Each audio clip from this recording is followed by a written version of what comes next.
Assalamualaikum warahmatullahi wabarakatuh. Apa kabarnya anak-anak bunda yang solih dan solihah? Semoga selalu sehat dan selalu dalam lindungan Allah Subhanahu wa Ta'ala. Amin ya Rabbal 'Alamin. Baiklah, untuk memulai belajar kita hari ini, marilah kita bersama-sama buka dengan melapaskan lapas basmalah. Bismillahirrahmanirrahim.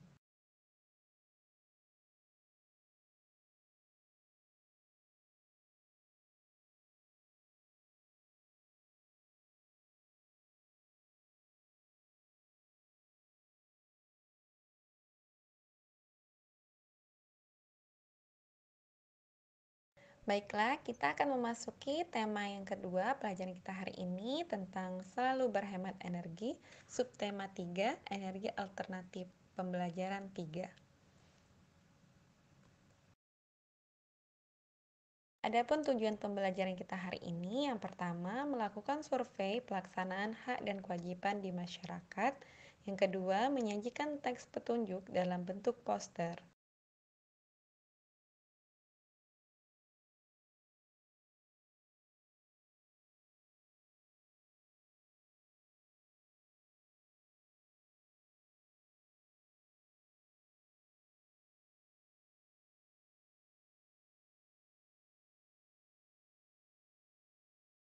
Coba perhatikan gambar yang ada di desktop kita. Ada gambar jam dinding, setrika, kipas angin, radio. Nah, ini merupakan contoh energi listrik. Energi listrik itu sering kita temui dalam kehidupan kita sehari-hari. Nah, untuk mencapai atau melihat kewajiban kita atau hak kita mengenai energi yang ada di sekeliling kita, apakah digunakan dengan baik, kita harus melakukan survei. Apa itu survei? Survei merupakan suatu metode untuk mengumpulkan informasi dari orang lain. Survei juga mengajarkan kita untuk mencari tahu mengenai hal apa saja yang ada di lingkungan kita.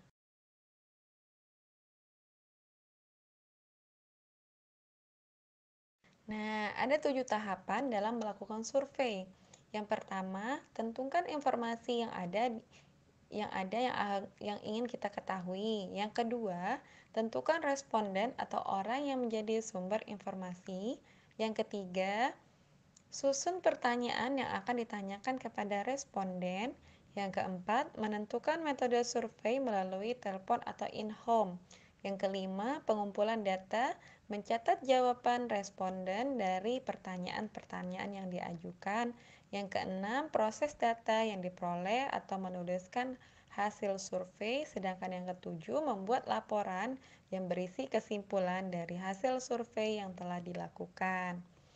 Nah, adapun etikanya juga dalam melakukan survei di sini. Yang pertama, berkata sopan dan santun.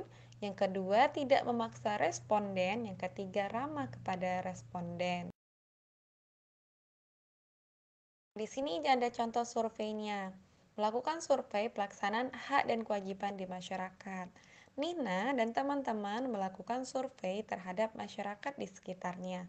Mereka melakukan survei tentang pelaksanaan hak dan kewajiban, memanfaatkan energi dengan baik. Contoh dari survei mereka yang pertama.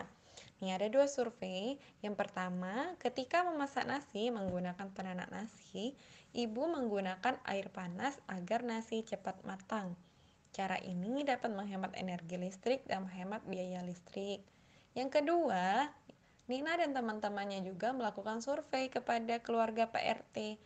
Keluarga PRT selalu menonton TV bersama di ruang keluarga. Selain itu juga mempererat kehubungan kekeluargaan dan cara ini juga untuk menghemat energi dan menghemat biaya listrik. Jika kalian menghemat energi, salah satu menghemat energi adalah dengan menggunakan peralatan sesuai dengan kebutuhan. Masih ingat kan? Kemarin kita belajar tentang kipas angin, bagaimana cara atau petunjuk dari menghidupkan kipas angin.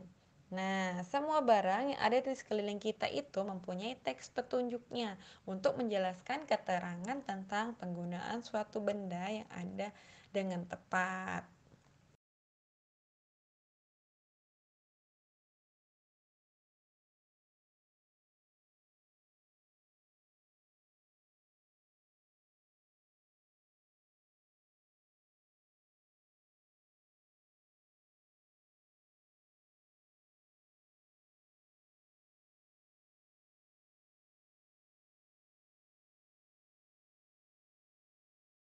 Juga kita sudah belajar tentang petunjuk penggunaan kipas angin, bisa dilihat di desktopnya. Nah, Bunda ingatkan lagi ya petunjuk kipas anginnya. Ada 6 di sini tahap-tahapannya.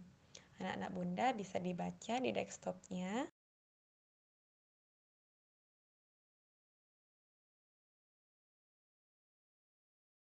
Nah, di sini Bunda contohkan ada contoh poster. Cintai lingkungan, hemat energi, hemat air, selamatkan bumi. Nah, menghemat energi listrik. Nah, kemarin anak-anak Bunda sudah belajar yang namanya poster. Nah, dan kemarin juga kalian sudah membuat poster dengan kreasi kalian masing-masing.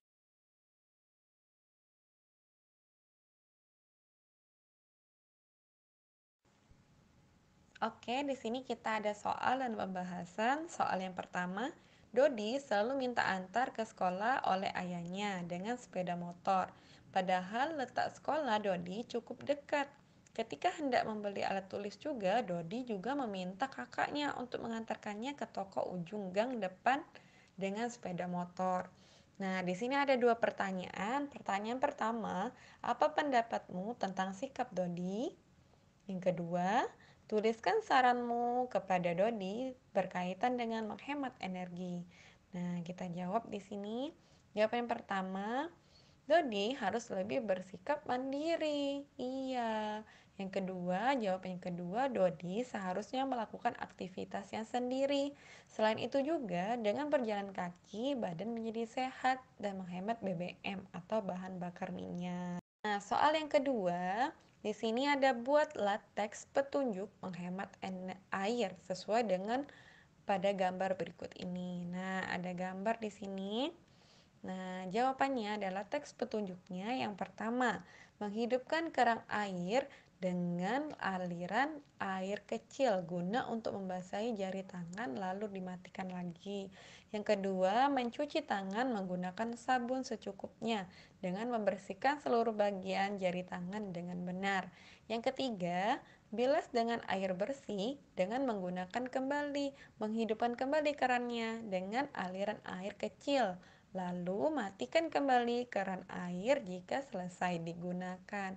Nah, itulah tadi teks petunjuk dari gambar poster untuk menghemat airnya.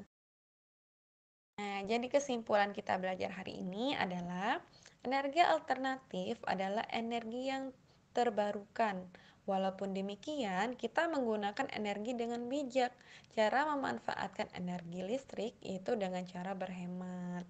Menghemat energi adalah salah satu bentuk bertanggung jawab terhadap lingkungan. Kalau seandainya kita menjaga atau merawat lingkungan dengan cara apa? Dengan cara merawat energi yang ada di sekitar lingkungan hidup kita.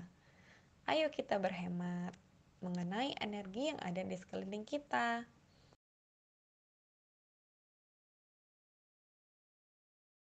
Oke, jazakumullah khair atas perhatiannya. Next time kita akan belajar tentang menjelaskan hak dan kewajiban menghemat energi dalam kehidupan sehari-hari serta menjelaskan pemanfaatan sumber daya alam untuk masyarakat. Sampai jumpa pada pertemuan selanjutnya. Wassalamualaikum warahmatullahi wabarakatuh.